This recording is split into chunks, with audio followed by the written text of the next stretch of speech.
Now to foreign policy. Now, in a move that's bound to seriously rattle US-China relations, the United States has charged 5 Chinese military officers with economic cyber espionage. Now, they're alleged to have hacked into the computers of 6 American companies to gain trade secrets. China has denied the charges. The United States has launched a war of words over what it says is Chinese economic espionage. This 21st century burglary has to stop. We would not stand idly by if someone pulled a tractor trailer up to a corporate headquarters, cracked the lock, and loaded up sensitive information. This is an issue that has been brought up by President Obama with President Xi in their meetings as recently as in March as a general problem. Now, the US has charged 5 Chinese military officers with hacking into American companies and stealing trade secrets on nuclear power, metals and solar technology. This is a Chinese People's Liberation Army unit based in Shanghai. The allegations have identified the individuals. They have names and pictures. They know the precise location from which the hacking activity takes place.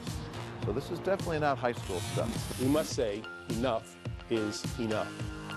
This administration will not tolerate actions by any nation that seeks to illegally sabotage American companies.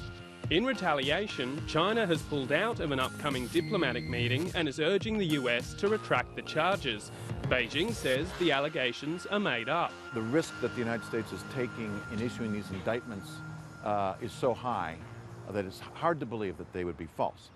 The latest clash comes at a difficult time in American-Sino relations, and some say that when it comes to spying, the US is hardly one to point the finger. The Americans have attempted to differentiate between what they would call sort of normal spying, espionage for national security purposes, something that all governments do, versus Chinese official government, and in this case military, hacking of American companies for the purposes of economic espionage.